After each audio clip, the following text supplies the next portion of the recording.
Merci pour ta grâce encore aujourd'hui. Amen.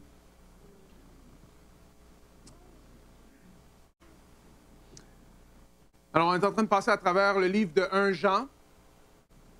Et il y a plusieurs vérités qu'on a vues jusqu'à maintenant. Une des vérités, c'est qu'il y a de l'espoir dans la lumière.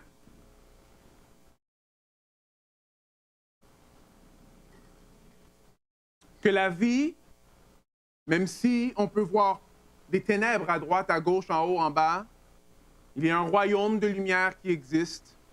Et ce royaume de lumière-là, le roi de ce royaume-là, c'est Dieu. Dieu est lumière.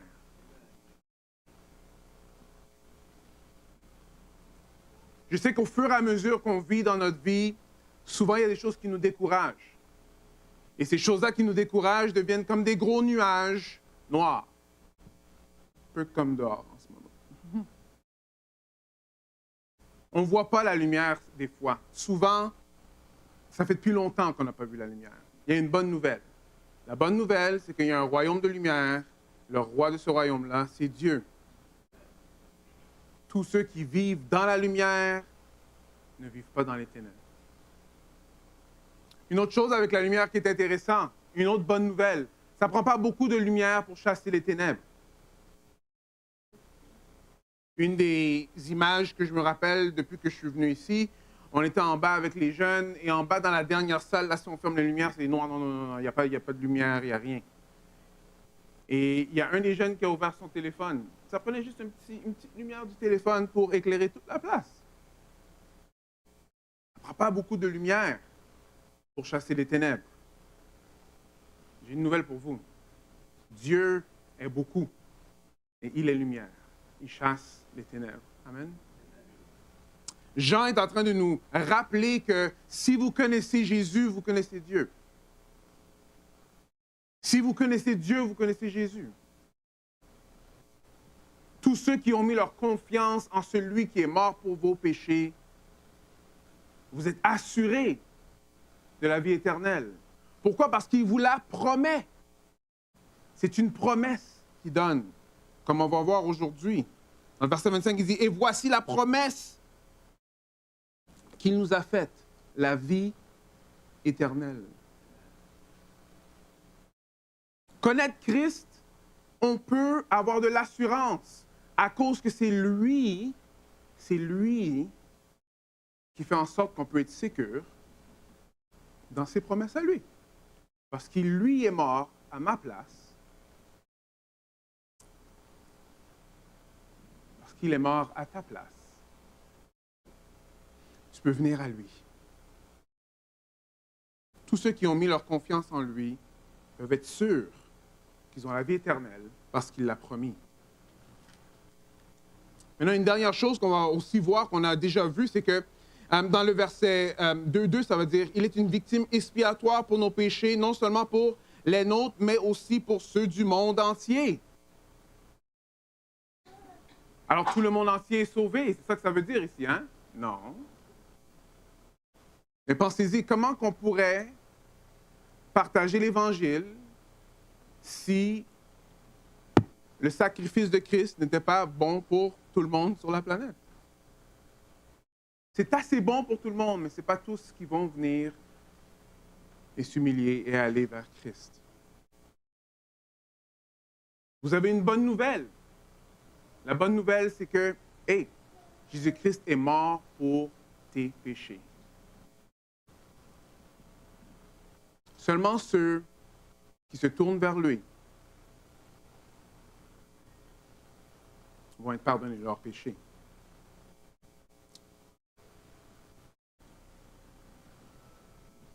C'est l'heure de fermer les téléphones pour tout le monde. Ouais. C'est le printemps, en ce moment. Le printemps.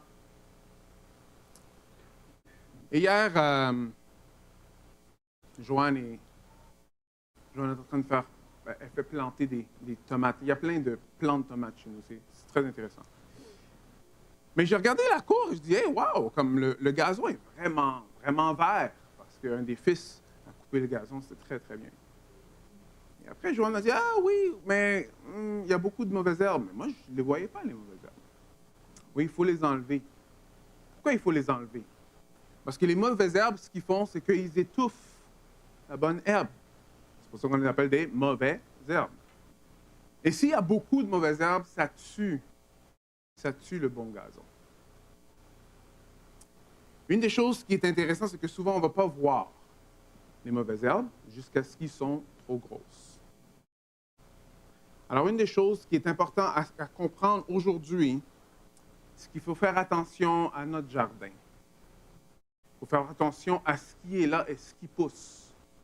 Parce que plusieurs fois, on ne fait pas attention à ce qui rentre dans notre jardin. Et c'est seulement quand c'est trop tard qu'on réalise que, wow, OK, j'ai vraiment laissé des mauvaises herbes pousser. C'est un peu ça que Jean va parler aujourd'hui. Il va nous parler, dans le fond, de ce qui s'est passé avec plusieurs personnes qui étaient dans l'Église avant et qui sont parties. Il va parler de personnes qui étaient parmi eux. Ils faisaient partie de l'Église, mais qui sont partis. Ils avaient une façon de parler, ils avaient des façons de faire qui ressemblaient un peu à ce que Jean disait, mais c'était loin, loin, loin de la vérité. Et ils sont partis. Vous voyez, il faut faire vraiment attention à ce qu'on entend, ce qu'on écoute, ce qu'on apprend. Parce que ce n'est pas tout ce qui est dit de Jésus qui est vrai. Je sais qu'il y en a plusieurs d'entre vous que vous regardez les Discovery Channel, je ne sais pas comment ça s'appelle, Découverte, c'est comme ça que ça s'appelle? Parce qu'il y a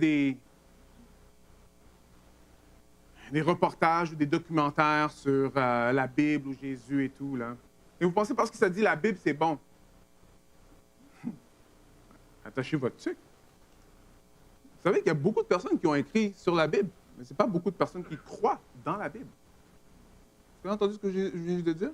Beaucoup de personnes ont écrit à propos de la Bible, mais ce n'est pas toutes ces personnes-là qui croient ce qui est dans la Bible. Je me rappelle un reportage d'une madame qui disait « Ah, moi, j'aime la Bible! » C'était une présidente de séminaire aux États-Unis. « J'aime la Bible! Ah, j'aime ça, même quand je la tiens dans ma main. Wow! Trop bon! » Tu sais, comme... c'est magnifique. Les histoires, oh wow, Paul, oh wow, wow. Après, je suis là genre, OK, c'est pas vraiment l'attitude que je vois d'habitude que le monde a à propos de la parole de Dieu. Mais tout ça, c'était pour dire qu'elle aime tout ce qui est là. Mais c'est pas vrai, là. Il faut comprendre que c'est pas vrai.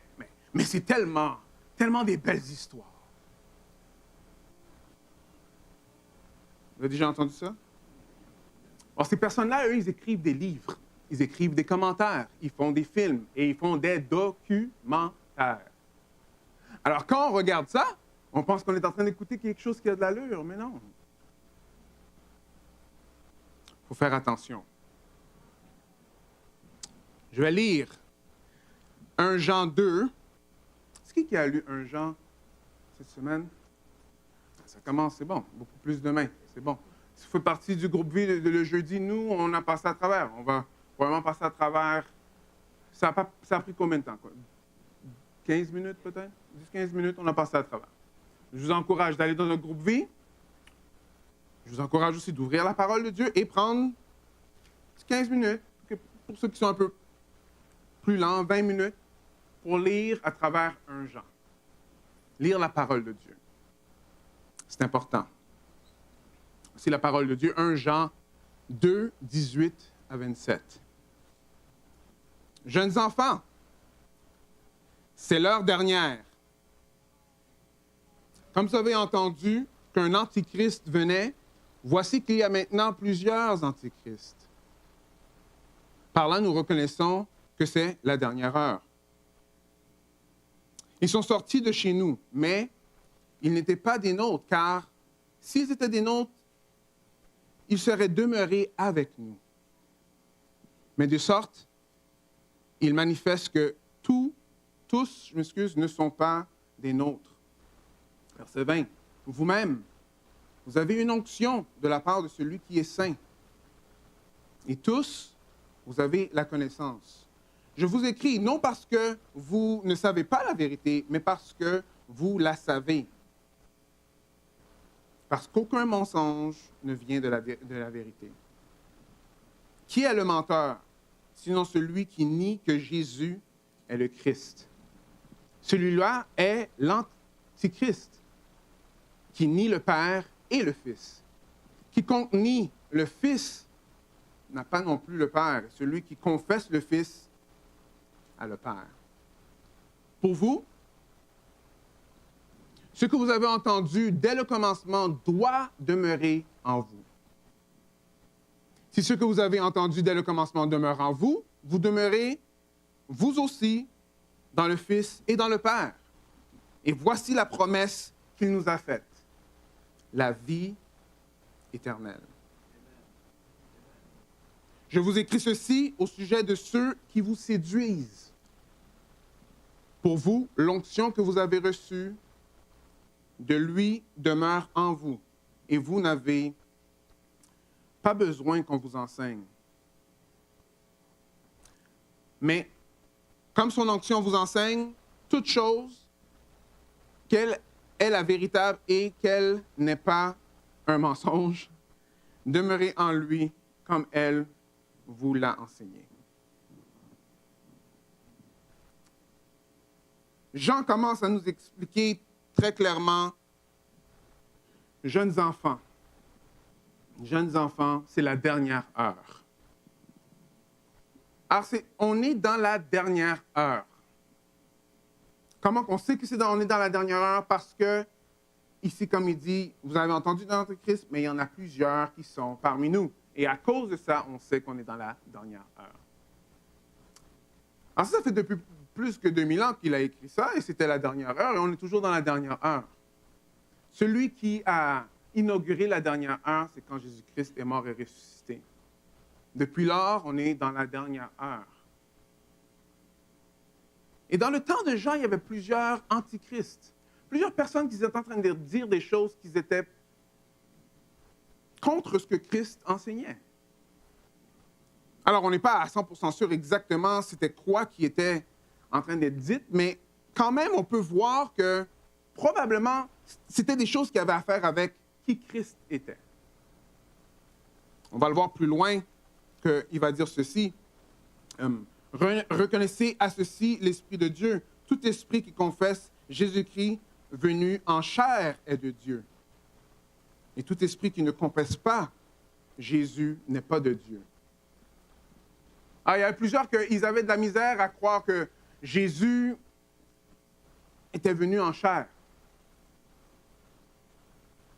Comme, OK, peut-être un esprit, peut-être le monde l'ont vu, mais il pensait qu'il voyait un homme, mais ce n'était pas vraiment un homme. Peut-être il n'est pas vraiment mort sur la croix et que lui était comme à côté sur la croix comme ça, et c'était comme Judas qui était sur la croix.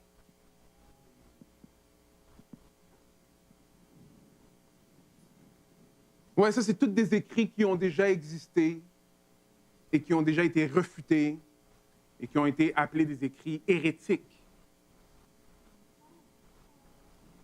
Il y avait du monde qui avait de la misère à croire que Jésus est venu. Venu d'où? Venu du Père. Et qu'il était homme. Et qu'il était homme. Et il dit qu'il y a plusieurs antichrists. Plusieurs antichrists.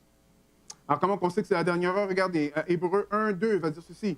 Dieu nous a parlé par le Fils en ces jours, qui sont quoi? Les premiers. Vous voyez? Il a parlé des jours qui sont les deuxièmes. Vous voyez? Vous voyez le texte? Il a parlé du 5e jour, c'est ça? On dirait que vous ne voyez pas ce qui est écrit. Merci, qui sont les derniers. Alors, dans les derniers jours, on voit que Dieu a envoyé son Fils. C'est comme ça qu'on sait qu'on est dans les derniers jours. Jésus est venu. Il a été établi héritier de toutes les choses, et c'est par lui qu'il a fait les mondes. Vous voyez, même dans le temps de Jésus, les rabbins, dans ce temps-là, ils étaient en train de dire, OK, mais Ça fait depuis trop longtemps qu'on a entendu parler de Dieu, parce que le dernier prophète, c'est Malachie. Et après, depuis Malachie, il n'y avait pas vraiment beaucoup, il n'y avait pas de prophète. Alors, ils ont déclaré que Dieu, lui, il ne parle plus comme ça. Ah. Après, il y a Acte qui s'est passé. Et regardez ce que ça dit dans Acte. Acte 2, 17, 20. Pierre va dire ceci. Dans les derniers jours, Dieu dit, je répands mon esprit sur toute chair. Vos fils, vos filles prophétiseront. Vos jeunes gens auront des visions. Et vos vieillards auront des songes. Oui, sur mes serviteurs et sur mes servantes. Dans ces jours-là, je répandrai mon esprit et ils prophétiseront. Je ferai des prodiges en haut dans le ciel et des signes en bas sur la terre, du sang, du feu et une vapeur de fumée. Le soleil changera en ténèbres et la lune en sang. Avant que vienne le jour du Seigneur, ce jour sera grand. Jude va dire ceci. Il vous disait, la fin des temps, il y aura des moqueurs qui marchent dans l'impiété et selon leur convoitise. Alors, on voit qu'on est dans les derniers temps en ce moment. Alors, les derniers temps n'ont pas commencé quand tu as vu un vidéo sur YouTube à propos de l'Antichrist. Ça n'a pas commencé quand l'Internet s'est sorti, ou bien ton calcul de c'est quoi 666. Que la Bible est très claire, c'est quoi, quand est-ce que ça a commencé, les derniers temps, quand Christ est mort et ressuscité. Parce que ce mot, ce nom antichrist, ça prend beaucoup de pattes, là. Right? Mais c'est intéressant ce que Jean est en train de nous dire. Jean, il parle même, dans son temps, il dit, vous avez entendu qu'un antichrist venait, right? Et voici qu'il y a maintenant plusieurs antichrists. Alors, quand on parle d'antichrist, souvent on va penser de 666, d'une personne qui vient. Est-ce qu'il y a une personne qui va venir? Oui, il y a une personne qui va venir. Mais ce qu'on voit que Jean est en train de dire, que cet esprit-là est déjà présent. Et il y en a plusieurs. Et il y en a plusieurs. Est-ce que vous êtes capable d'identifier l'esprit d'Antéchrist?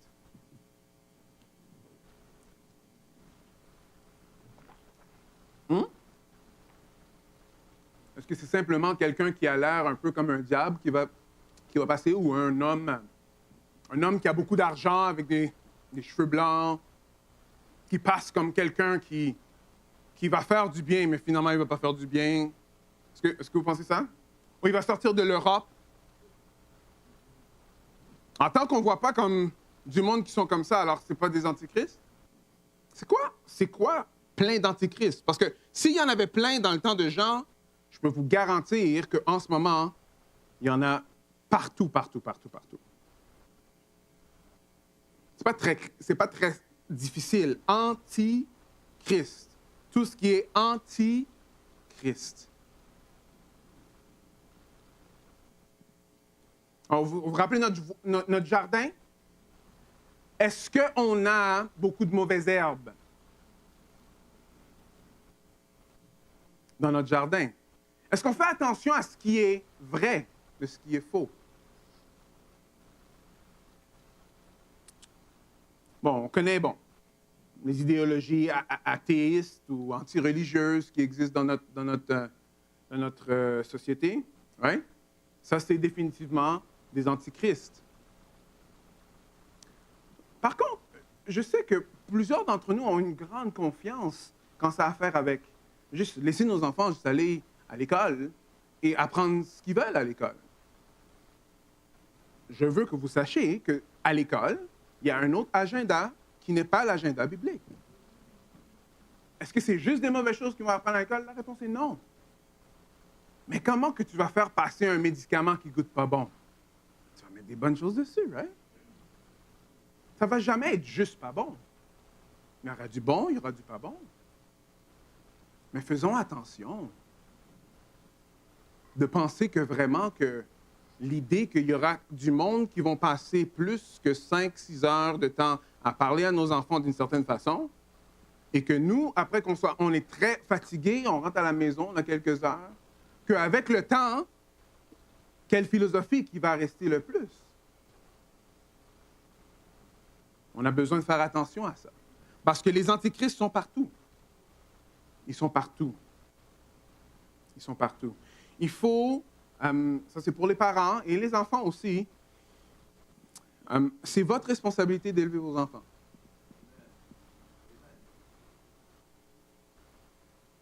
Oui, c'est la vôtre. Et ça, c'est une responsabilité qui est donnée de Dieu. Pendant qu'on est en train de manger, pendant qu'on va au parc, pendant qu'on on va aller acheter un céleri, parlons de Dieu. Right? Que notre vie soit reconnue comme du monde qui aime le Seigneur. Et ça, c'est juste une petite parenthèse, mais est-ce qu'ici, il y en a qui ont des péchés qu'ils luttent avec? Ah, personne? OK. Vous savez ce que Jean a dit avant? Hein? Vous voulez que je vous lise? Ceux qui disent qu'ils n'ont pas de péché sont des... Alors, on va rester encore. On va rester encore. Alors, c'est ici qui lutte avec des péchés? Ah, OK. All right. OK. Yes, I understand that. Mais vous savez, les personnes qui apprennent vos péchés le plus, vous savez c'est qui? C'est vos enfants. Vous savez c'est qui la meilleure personne pour apprendre à ton enfant comment sortir de ce péché-là? Mais c'est toi. Le même exemple qui peut être un exemple négatif, ça peut être un exemple positif. On réalise nos péchés et on lutte contre ces péchés-là. On s'attache à l'Évangile, on laisse le Seigneur nous transformer. Mais ceux qui ont appris ce même genre de péché-là en regardant, ils vont aussi regarder, OK, bon, voilà comment que je m'en sors. Vous me suivez? Alors oui, il y a beaucoup d'antichrists, il faut faire attention.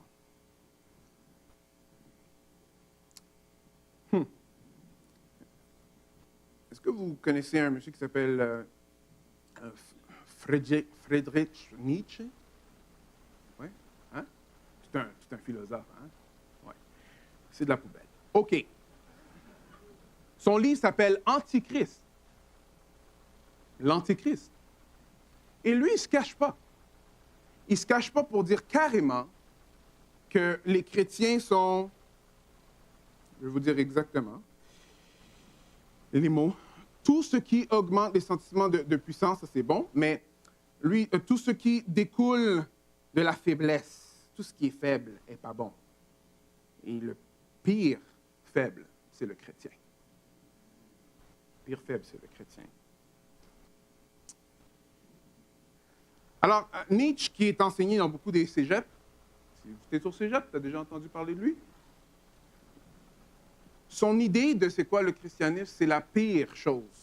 Il dit que c'est le pire cancer pour l'humanité.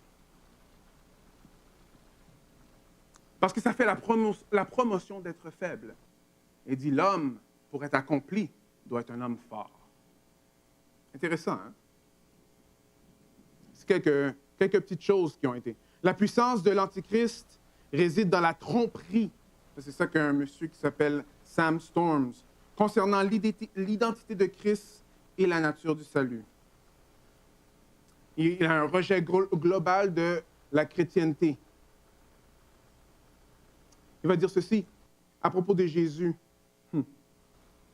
Il distingue Jésus du christianisme,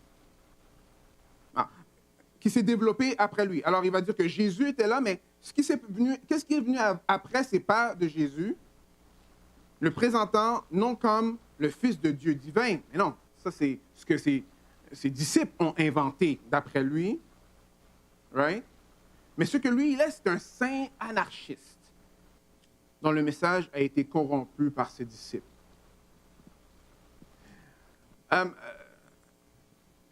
Est-ce que vous avez déjà vu un chandail de Jésus sur un T-shirt où est-ce que Jésus a la face de comme un peu Che Guevara? Est-ce que vous avez déjà vu ça?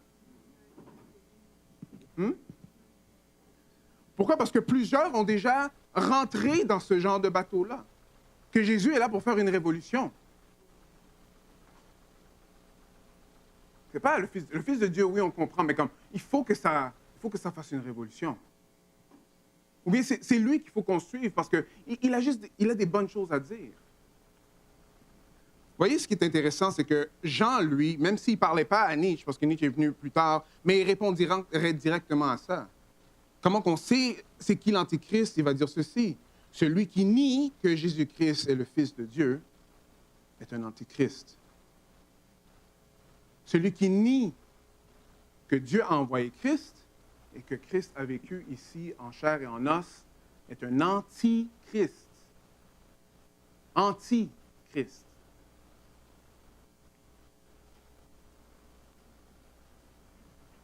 C'est pas fini.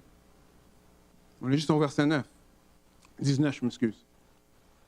Après, il va dire, ils sont sortis de chez nous.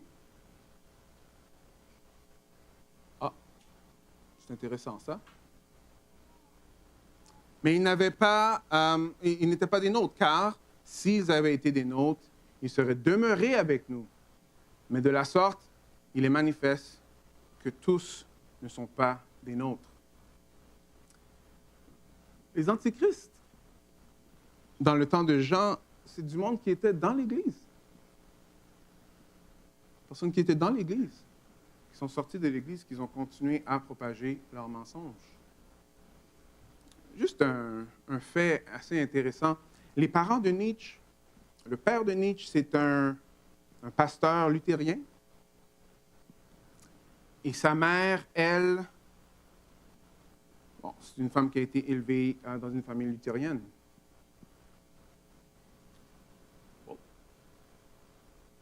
Maintenant, Nietzsche, ce n'est pas l'Antéchrist, mais si vous êtes au courant que sa philosophie des choses, on pourrait dire qu'il est un peu comme, il est un peu le père de la pensée moderne, de la philosophie, là. Il est partout. Il est partout. Il y a plusieurs antichrists. Il y a plusieurs antichrists. Qu'est-ce que ça veut dire, ça? Ça veut dire que vous avez besoin de connaître ce que Dieu, lui, il a dit. Et vous avez besoin de vous attacher à ce que Dieu, lui, il a dit. Parce qu'on est dans une époque où est-ce que les voix qu'on entend, il y en a plusieurs. Et c'est très, très, très, très, très difficile, des fois, de faire la distinction entre qui est de Dieu et qui ne l'est pas. Est-ce que vous me suivez? On l'avait dit un peu dans la semaine passée, et on va continuer à le dire jusqu'à ce qu'on a terminé un Jean. Il y a une chose qui est très forte dans Jean, c'est que s'il y en a qui disent qu'ils suivent Dieu, mais qui font le contraire, ça veut dire qu'ils ne sont pas de Dieu. Alors, comment qu'on peut savoir ça? Avec le monsieur que j'écoute sur YouTube, que j'ai aucune idée de ce qui se passe dans sa vie. Ah. Non. Dieu, lui, il a donné l'Église locale afin que tu puisses être capable de comprendre ce qui est vrai de ce qui n'est pas. Alors, c'est vrai que peut-être il y a des bons enseignements. J'écoute des bons enseignements aussi en ligne. Il faut comprendre ça. Mais moi, je ne vis pas avec les personnes. Parce que si la personne dit une chose, il fait une autre chose, ils ne sont pas de Dieu. Et pour être capable de voir s'il dit une chose, il fait une autre chose, il faut que tu vives avec eux. Il faut qu'ils soient autour. Alors, l'Église locale est comme clé. C'est une clé pour être capable d'apprendre ce qui est vrai de ce qui ne l'est pas. Alors, je vous encourage de joindre un groupe vie. C'est pour ça les groupes vie. Les groupes vie, c'est pour qu'on vive la vie ensemble. Oui, c'est vrai qu'il faut arracher les mauvaises herbes. Et des fois, ça fait mal s'il y a beaucoup de mauvaises herbes. Mais c'est toujours dans le but de quoi? Avoir une belle pelouse. Right? Amen, qu'il y en a qui veulent des belles pelouses, c'est bon. On continue après, il va dire, vous-même, vous avez une onction de la part de celui qui est saint. Et tous, vous avez la connaissance. Alors, je vous ai écrit, non parce que vous ne connaissez pas la vérité, mais parce que vous la savez. Et qu'aucun mensonge ne vient de la vérité. Qui est le menteur? Sinon celui qui nie que Jésus est le Christ. Celui-là est l'Antichrist, qui nie le Père et le Fils. Et quiconque nie le Fils n'a pas le Père. Mais celui qui confesse le Fils a aussi le Père. Une entrevue que j'avais vue, c'était Bill Gates qui était en train de faire une entrevue. Après, il disait, oui, vous savez, on a à cœur d'aller dans les pays sous-développés et mettre des milliards et des milliards pour que les pays sous-développés puissent avoir beaucoup plus de force économique, etc., etc. Après. Mais ça sonne tellement bien, tu sais. Mais il y a une partie de l'entrevue, je ne sais pas comment c'est arrivé, mais on a un peu parlé un peu de c'est quoi les religions, la philosophie. Non, il n'y a pas de religion, pas une religion. Ça va être toutes, you know? Parce qu'il n'y en a pas une qui est plus importante que l'autre. Ah. Ceux qui viennent de pays où est-ce que ça ne va pas très bien, et que vous entendez qu'un monsieur comme ça va venir pour mettre énormément d'argent dedans, souvent on va dire, ah, mais... Ah, lui, c'est sûr que c'est un chrétien. Lui-même, il dit qu'il n'est pas chrétien. Ce n'est pas parce que quelqu'un fait quelque chose de bon qu'ils sont en train de faire quelque chose de Christ. Celui qui nie le Fils, nie le Père. Il y a plusieurs hommes qui ont fait des belles choses à travers l'histoire de l'humanité. Oui, mais ce n'est pas parce que tu fais une bonne chose que c'est une chose qui est de Dieu.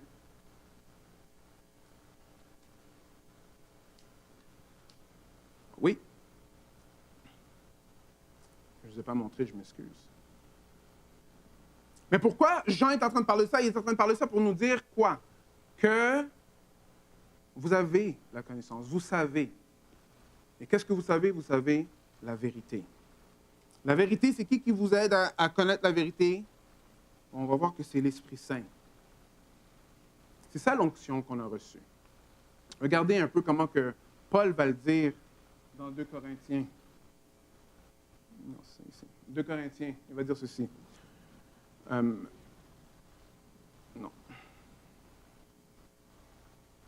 Am I good? Oui, c'est ça, OK. Vous n'avez pas tout le verset, je ne sais pas pourquoi. OK. Alors, c'est Dieu, en effet,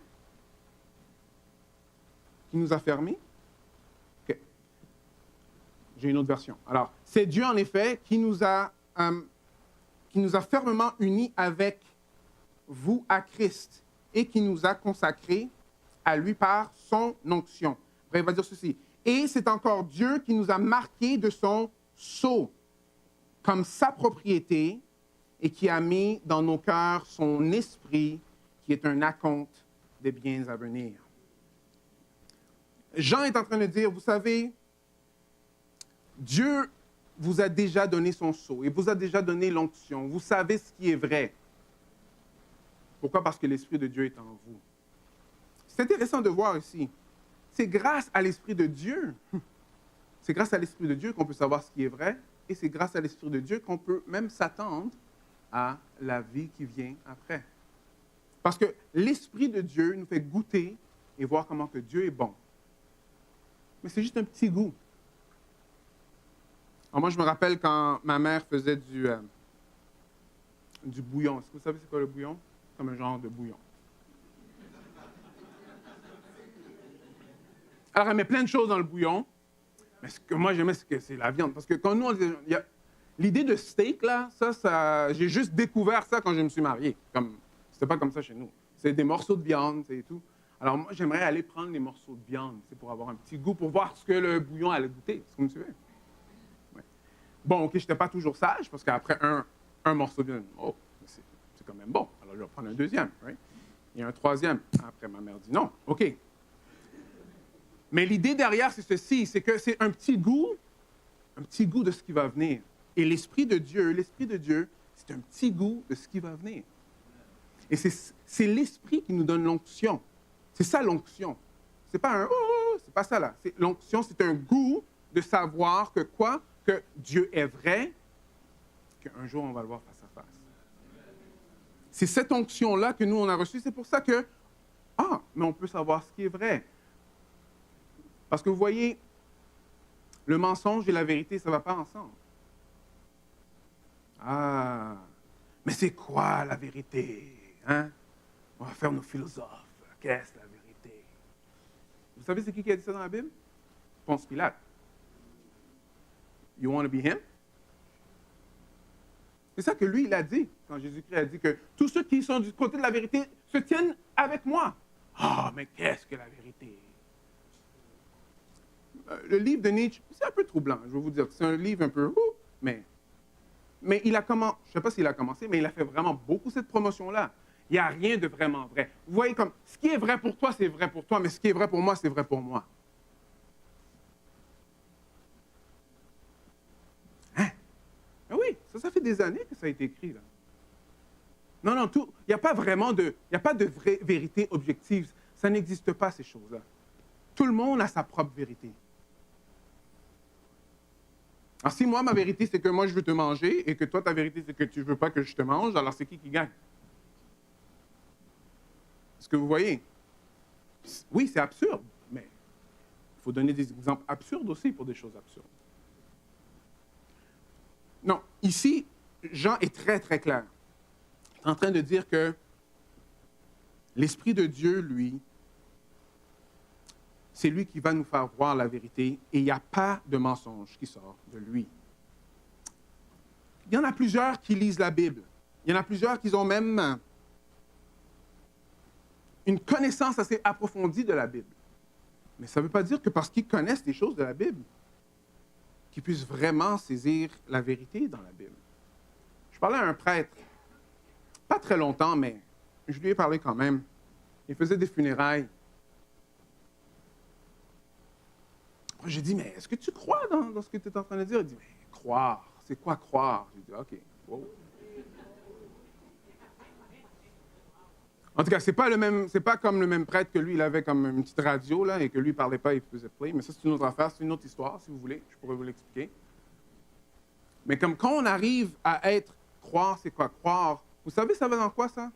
Ça va dans le relativisme. Le relativisme, ça veut dire que tout est relatif. Si tout est relatif, dans le fond, qu'est-ce qui est vrai? Est-ce qu'il y a vraiment du vrai? Right? Et il faut vraiment se poser la question. Alors, pourquoi tu dis tout est relatif? Anyways, est-ce que tu dis ça parce que tu veux que je croie que c'est vrai? Je sais. Il y en a qui vont catcher comme quand vous allez manger cet après-midi. Mais c'est des énoncés que, en eux-mêmes, ils se détruisent. Ils se détruisent. Mais ici, clairement, la vérité. Celui qui nie le Fils n'a pas le Père. Celui qui nie le Fils et le Père, well, ils n'ont rien. Right? Qu'est-ce qui pousse dans ton jardin?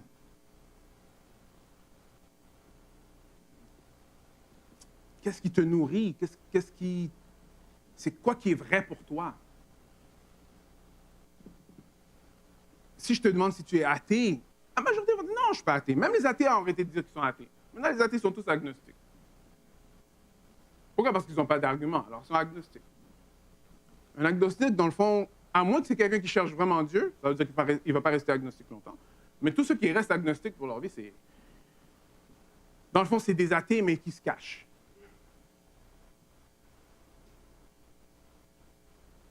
Mais qu'est-ce qui te nourrit? Qu'est-ce qui fait en sorte que toi, tu fais ce que tu fais chaque jour? Parce qu'il y a beaucoup de chrétiens, ça veut dire qu'ils croient en Christ, mais que leur journée, jour après jour, ressemble beaucoup à des athées.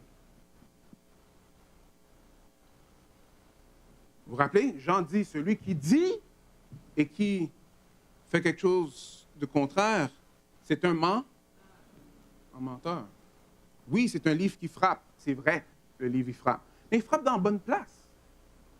Parce que si on est en train d'aller dans la mauvaise direction, on veut le savoir. Et Jean, c'est sûr qu'il va nous le dire. Il va nous le dire.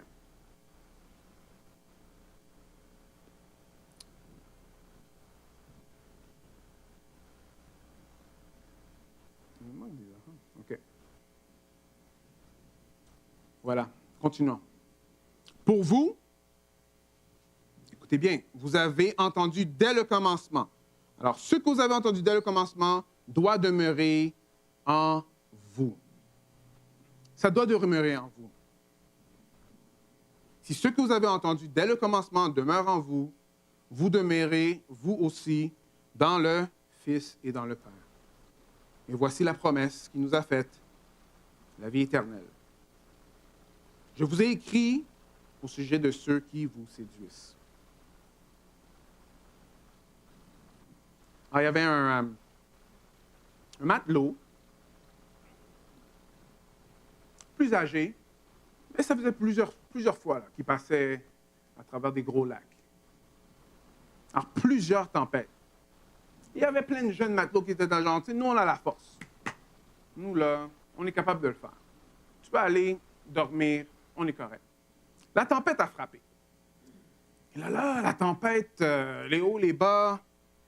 Alors, les jeunes matelots, ils ont dit, OK, il faut qu'on fasse quelque chose parce qu'on va couler. Alors, on va enlever l'ancre pour qu'on puisse aller à la dérive. Quand l'ancien matelot, lui, il a entendu ça, il est monté, et après, il a dit, non. Attachez-vous à l'ancre. Parce que c'est ça qui va faire en sorte qu'on va passer à travers la tempête. Et oui, la tempête est passée, ils ont tous survécu. Qu'est-ce que le matelot disait? Il est en train de dire, regarde, tu as besoin de t'attacher à ce que tu as entendu dès le début. Parce que quand la tempête vient, souvent on a envie de faire le plan B. Mais il n'y a pas de plan B avec Dieu, il y a juste un plan A. C'est son plan à lui. Est-ce que vous me suivez? Il n'y a pas de plan B, il n'y a pas de plan C. Où est-ce que tu es en ce moment dans ta vie? C'est là que le Seigneur veut que tu sois. Si tu n'es pas dans une place où tu devrais être, alors il veut que tu te repentes, que tu te tournes vers lui. Il n'y a pas de plan B avec Dieu. Il y a juste son plan A. Est-ce que tu as envie de lâcher, tu as envie de détourner, tu as besoin de t'attacher de ce que tu as entendu dès le début. Qu'est-ce que tu as entendu dès le début? C'est que Jean, il était avec Jésus. Jésus est mort, il est ressuscité. Il est ressuscité, il l'a vu, il l'a touché, il l'a embrassé. Ils ont même mangé ensemble. Jésus est mort et ressuscité. C'est ça qu'on a entendu dès le début et c'est ça qu'il faut qu'on garde jusqu'à aujourd'hui. Parce que vous savez, tous les autres, ils sont tous morts. Nous, on va mourir. À moins que Jésus retourne aujourd'hui. Hein. Ils sont tous morts. Jésus est mort, il est ressuscité et il revient. Il revient. Ce que vous avez entendu dès le début. Alors, est-ce qu'on peut être sûr qu'on a la vie éternelle? Le verset 25 nous le montre. Parce que ce n'est pas une promesse qui vient d'un homme. C'est une promesse qui vient de Dieu. Dieu est un menteur? Alors, Dieu promettrait quelque chose qu'il va reprendre? Hein? Non. Mais les tests de Jean sont partout. Est-ce qu'on a reçu la vie éternelle? On le sait si on est en train de demeurer, si on demeure, si on reste attaché à Dieu. Ah, oui, par la foi, je reste attaché, mais en restant attaché, c'est parce que j'ai la vie éternelle. C'est comme ça qu'on peut savoir. Il va terminer cette section-là en disant ceci. Pour vous, l'onction que vous avez reçue, de lui qui demeure en vous.